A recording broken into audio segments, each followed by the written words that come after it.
All right, guys, I'm not going to bore you with the intros. Had a little bit of technical difficulties here. Let's give AJ a call really quick. We're going to get this going here.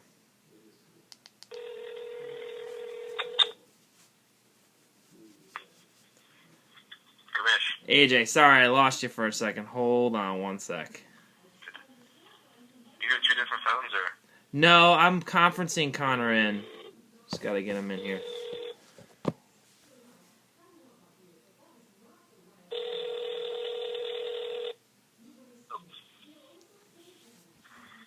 Connor. How you doing? AJ, are you there or no? Okay, hold on. Connor, AJ, you there? Yes, sir. Here. All right, guys. We're trying something new this week with Live with the Commish. You know, I thought it would be a good idea to have you both on just to kind of talk about this week's matchup and to kind of see how both camps are doing because, you know, obviously it's a pretty intense week. You guys are two intense owners. So, you know, I'll start off giving you guys a little bit of FaceTime each. We'll start with you, AJ. You know, how's everything going in camp right now? I'm sure you guys are on a high, getting in the playoffs at that last spot, and I think everybody's just curious to see how things are going. We're definitely on a high, but you know, we understand the position we're in. We have a respect for the number one seed. That being said, we can't be scared of anybody. Yeah, absolutely. So we've been putting in hard work all week, and we're ready to take on the world. And yeah, definitely. I mean, I think it was a great thing for the league. You know, you getting in for that last spot because you know I had you on the show probably a couple weeks ago, maybe 3 or 4, and you guaranteed that you'd make the playoffs, and you for sure held through with that. So you know we're excited to have you in there. Connor, kind of made the right moves. Yeah, definitely. I mean, it's shown. Now, Connor, same kind of question to you. Just starting off. I mean, you're top of the league. You won one regular season champion. You know, how's your team feeling after, you know, taking that title? And what do you think about AJ's team? And are you worried about this matchup at all? Well, one, I'd like to give a hats off to you, Commish, on having the two most votes on your show. I think it's very good for your rating. Oh, yeah. And less than 24 hours after the show aired, by the way. Oh, yeah. That's amazing. Oh, yeah. And two, I mean, you got to give respect to any team that makes the playoffs. Any given week, any team can win. However, I do look at his wide receiving position, and I don't get too worried, seeing as a couple of the positions are very inconsistent. But yep. That being said, it's any given Sunday. Yeah. You mean to tell me you think Calvin Johnson is a better wideout than Ted Ginn and Steve Smith? Combined, yes. I beg to differ. I clearly see the advantage on my side. And how is that, AJ? How do you see the advantage your side? Well, let's be honest here. Harvard Cats 2 is a run-heavy team. Yeah. We don't throw the ball too much. If we can get combined 16 out of our good old boys in the black and Carolina blue, that's a good week. That's what we rely heavily on the running backs. Now, even with inconsistent Ray Rice, absolutely, he's going to go big this week. Minnesota high off their overtime win. They're due for a letdown. I do see some worry on our side in Nicholas Foles. He has coming off a phenomenal couple of weeks. I do not seeing this stretch of no interceptions going much longer though. Mm-hmm. You saw Peyton Manning. I think he had about 19 touchdowns before any picks. I think it's full time to throw a couple, and it would be perfect to give the ball back to my Detroit squad and let them do their thing. Yeah. Now here's the interesting part of this matchup that I see, guys, and. You know, Connor, we all know that your team is Detroit heavy. I mean, that was known in the beginning of the week, of the year. And AJ, the interesting thing about your team is that Nick Foles has really come on for you, and both of these teams are playing each other in the NFL. So I think it's going to be interesting to see how that game goes, because if the Eagles blow out the Detroit Lions or vice versa, I mean, this game might be over before we even talk about all these other players. But I don't know. I mean, I'm interested because the game is in Philly, correct, AJ? Is that right? In Philadelphia, it's a 1:00 kickoff. So yep. excited here. And I'm looking at the times here. It looks like the majority of Dream Creamers are at 1 o'clock. Okay. And we got a couple 8:30s and a 4 o'clock in there as well. But let's not kid ourselves here. The bulk of the matchup will be played in Philadelphia Lincoln Financial Stadium at 1 o'clock this Sunday. Are the Eagles still on? Oh, wait, no. They're on the losing drought at home? Or did they? Oh, no. They won last week. They won last week.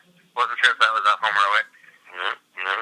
Yeah, Lincoln Financial. I think that's what it's called. Still, that's a tough place to play. That is what it's called. And you got the Boo Birds that are going to be out, but I mean, I'd say the fans in general are pretty good in Philadelphia, and I'll be interested to see how Stafford plays. He's shown that he's played really, really well this year, but the Eagles' defense has been playing better, at least on my watch. I mean, better than they have in the past. And and I think Davis is putting out some good game plans week in and week out. Yeah, and I think just in general, Philly, can kind of feel the division. So I think this is a big game for them, but it's a big game for Detroit too because they want to win the North. So I don't know. I think this will be interesting. You also have to look at Stafford and how he's played the past couple of games. He has had a couple of turnovers.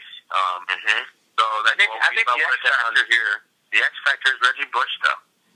Yeah. He's been putting up a consistent, at least 10. I think he goes out there and throws up a 20 spot. That's going to be a tough hill to climb up. Absolutely. As long as I'm expecting a 15 from him and Forte, which I like to see weekly. Forte is my X factor. I think he is overlooked by many people in the league.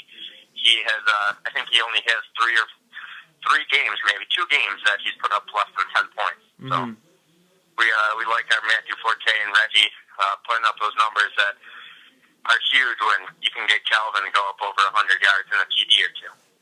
Yeah.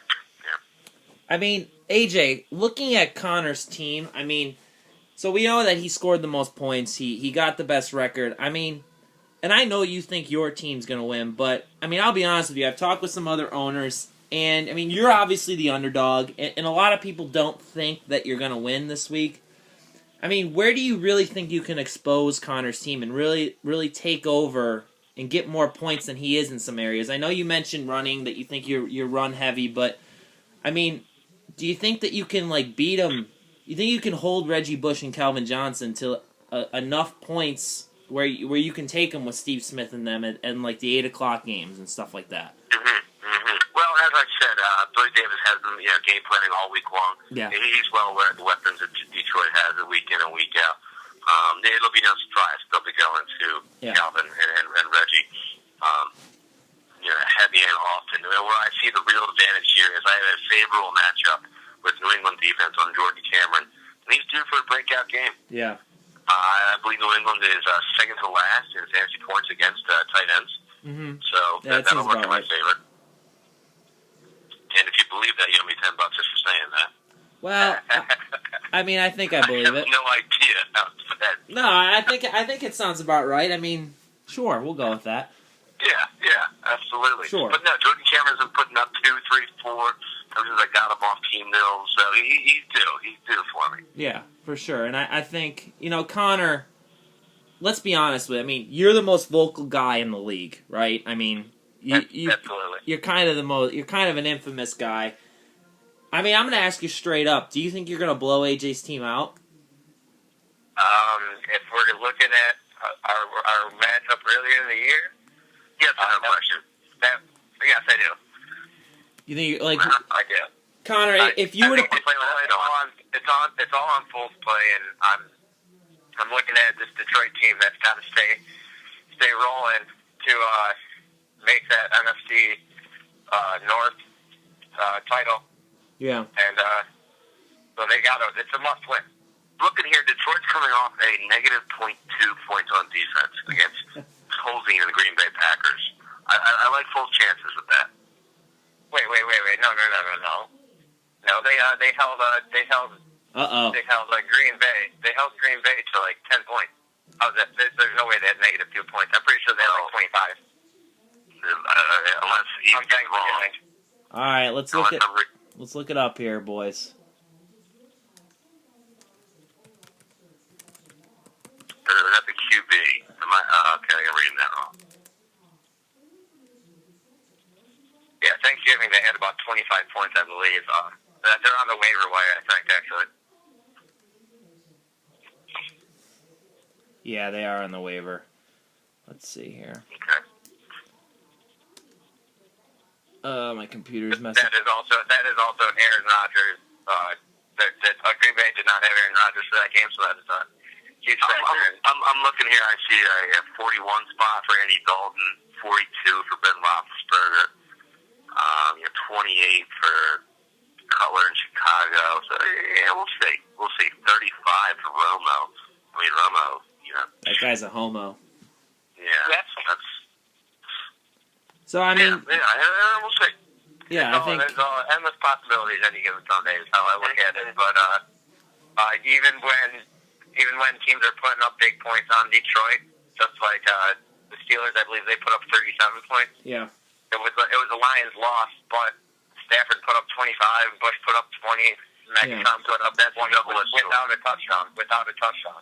That's a double-edged sword. So in all reality, if we were looking at a 17-7 game, Eagles Lions. Yeah, how would be in more favor for me? Absolutely. I think if it's a low-scoring game, even if Foles has low scoring, AJ, you favor heavily on that. I mean, the three of his main players would be out of the running in a low-scoring game. However, you do have to remember that I do have a Matt Forte and a Pierre Garçon who, any given day, those are big game guys.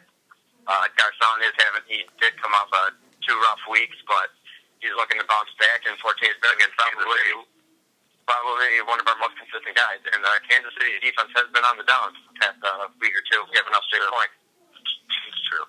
Yeah. So, however, the Redskins have been struggling at the quarterback position. So, well, here nor there. I mean, we know any given week, sure, anything can happen. But I do want to give you guys some history here. So we've been going. This is our 4th year in the league. I know it might seem longer, shorter, but it's been 4. And just in the past, let's see. I just want to give you guys the rundown of 1 versus 8 matchups in the playoffs, just for your. Please do. So, okay, year 1, Jeremy. Thank you, Bill. I appreciate that compliment. Year 1, Jeremy played Rockwood. And Jeremy was Jeremy was the 8 seed. Rockwood was the 1 seed. Jeremy beat Rockwood 121 to 106. Shocking. Rockwood choking the big D. Yeah, seriously, right? Jenny was probably setting his lineup again that year. Yeah, right. She wasn't touching the 10-foot pole. Danny Westside. And then again, guys. So 2 out, and this is another indication of an 8 beating a 1. Actually, last year Jim beat Jared, and Jim was the 8 seed. Jared was the 1 seed. So history shows that the 8 seed actually does upset the 1 seed in this league. So on any given Sunday, that's something to think about. It probably doesn't hold too much merit, but I mean 8s do upset 1, so keep that in mind. That's why they play the game. It is why they play a game. So I mean, guys, I don't really have a ton left. I just kind of wanted to give this a shot. You guys are my first rundown here, and you guys are probably the 2 best vocal owners we have. So absolutely, and the best owners we have. Absolutely, appreciate that. I won't disagree with you there. So I would say, before I let you guys go, I mean, I'm going to give you guys each the floor, and if you guys have anything to say, or I encourage trash talking here. I mean, this is the playoffs, no hold barred right now. And, any last remarks before, you go back to the drawing board and prep for this week? We'll go low seed first here, AJ. Well, I'm going to say we're not going to be disappointing. We won't disappoint this Sunday. Okay. 1 o'clock in Philadelphia. The defense will rise. Terry Williams is going to blow out Calvin Johnson's knee. Ooh. Okay, we might have to investigate that, but And are we going to go for any signs on that one? We're gonna have to watch that. If Calvin Johnson goes down, baby. Bounty Gate. I don't know. We'll definitely have to look into that. Well, as long as I have the floor here right now, I was going to give my best regards to Harvard had to catch 2, but I think on Sunday Harvard's going to catch 0, and Jim Chambers are going to crush his dreams of being in the playoffs, and we'll keep our way going to the ship. All right, guys. I might have an answer for that come later in the week. A little gamesmanship might be played with that one. All right. Well, guys. Good luck to you, sir. Well, guys, good luck to both of you. I'm sure we'll be anxiously awaiting the outcome of this game, and I'll be tweeting, so please watch out for that. Mr. Nils might be, but that guy sucks, so we'll see. I think we have the game of the year going on right now. So Absolutely. here we go. Good luck to both of you guys. Have a good week. Have a good evening. You too.